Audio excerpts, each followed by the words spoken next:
Annyeonghaseyo. Welcome back to Momoverse.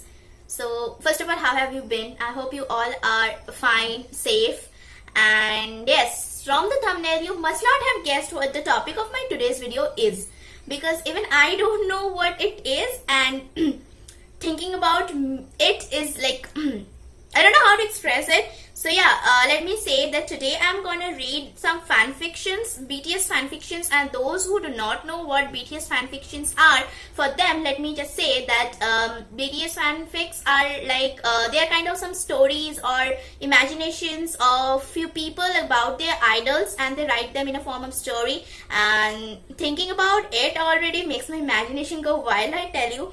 And I don't know if I'll be able to remain calm and poised, but I hope I will. And yeah, so without any further ado, let's get into the video and let's read our first fanfiction. Also, I've got this from Instagram, and this is not of any my own word, so I will mention the link of that particular fanfic. You can go and check it out over there also. So yeah. And my very first fanfic is of course on my bias Kim Seokjin, okay? Because in order to set the mood right, I need to start with my bias, of course. Okay, so the name of the fanfic is Sitting on His Lap, okay? Let's read it. You really had no bad or naughty intentions when you approached him and sitting on the couch and chose his lap as your seat. You swore. But it happened, and you couldn't turn back time, and you could do nothing against his grip of iron around your wrist, and as it dragged you out of the common room. It was an accident, but it had provoked him, and now you had to deal with the consequences. It wasn't your fault that all other seats were occupied, and that you were too tired to stand or sit on the cold floor. So basically this is the introduction, and let's jump on to the main story. So what happened? Everyone had gathered in the common room to use the little spare time they got to play some games and relax. You were already there because you had brought them lunch you had picked up at the restaurant. You decided to plan a few friendly rounds of, hopefully it would stay friendly, but until the maknae you never knew. And before that you quickly went to the bathroom. You returned checking your messages on your phone and groaned when you looked up and the boys had already taken all the seats on the couches and armchairs. There was no space left for you. So without much thinking, emphasize without much thinking, you walked over to your boyfriend and plumped down on his lap, to his surprise and to the other surprise. They all turned their heads towards you and kicked at you.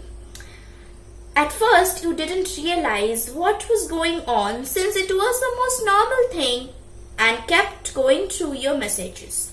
But then you noticed that they had all gone silent and looked up to find them all staring at you. What? You asked, puzzled. Is there something written on my face? No. It's your choice of seat, Yoongi said, pulling himself together and shrugged. Your lips turned into the shape of a silent O. For you it was casual to sit on Jean's lap because you lived together and you did all the time to cuddle him. But you had to admit you had never done it in front of his friends. It wasn't such a big thing though. Where else am I supposed to sit? You morons took all the seats, you said, rolling your eyes. Dare me? Call Yoongi and others morons? No, never. Let's continue. She's right. Sorry, Momo. Your name, I replaced it with mine. Namjoon apologized, overcoming his first shock. You shied and snuggled up close to your boyfriend, who was usually stiff, but you ignored it and rested your head on his chest. And how are you going to hide your cards from him? Taeyong asked a rightful question. We'll make a team, you said, turning your head towards Jean and frowned. His face was strained and he was clenching his jaws Something seemed to bother him. "Babe," you asked him, and he snapped out of his thoughts, smacking his pep lips. Yeah, sure, we got a good team," he said, giving you a smile. "But it wasn't big enough for you to convince you that he was rightful." "Alright. For all I care," Taeyong shrugged and dealt the cards in turn. "Are you okay?" you whispered into Jin's ear, so the conversation was only between the two of you. Unintentionally, your lips brushed against his ear, and he jumped a little at the contact, making you even more confused. "Did you do something wrong?" "I'm fine, don't worry," he replied, a little tense, but struck lovingly a strand of your hair behind your ears. "Can I get a kiss?" you asked, pouting slightly, and regarded his angelic face.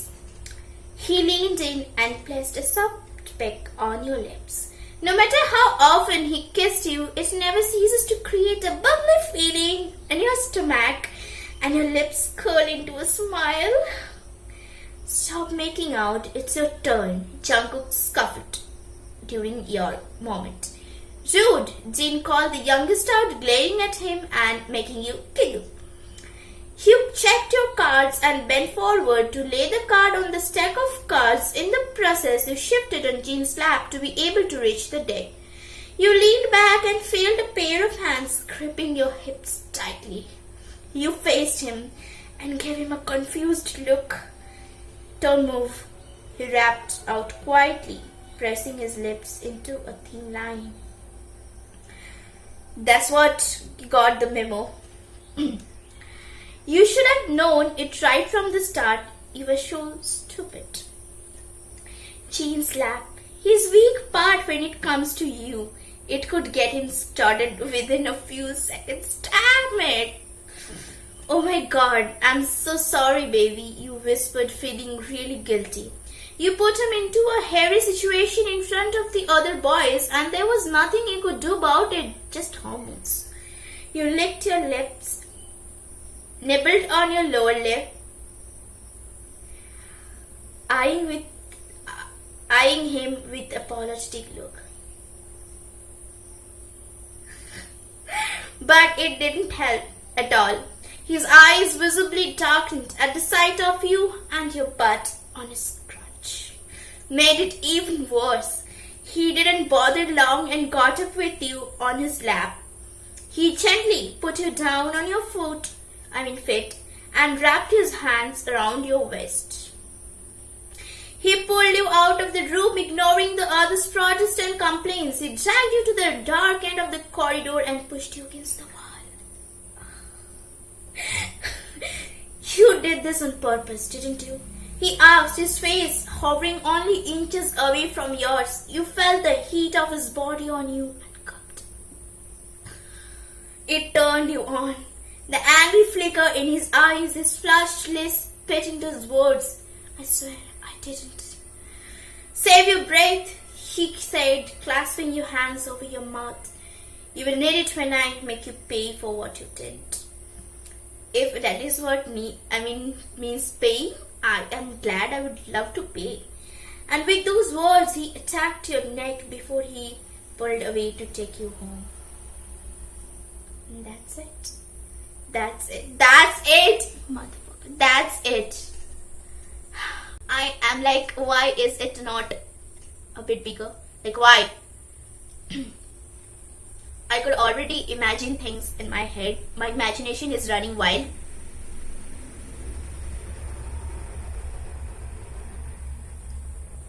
I could not help it, but whenever I read these fanfics, I am like almost giggling, like, and to calm myself down. Okay, so that's it for my today's video. Hopefully I won't be reading another one, otherwise the video would be a long one. So let it be just a Jin's fanfic for today.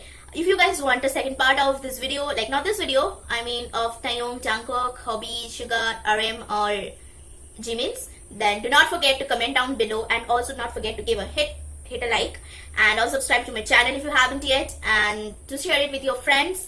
And tell me if you guys are turned on too. Because everybody will be. Like, just imagine you and Jane. I don't know how many of you got Jin as your bias, but I have Seokjin is my bias, so it gives me that feeling that he is so good, and that's all we can do. Like, that's all we can just imagine things. Like, there's nothing gonna happen in real, so we can just imagine.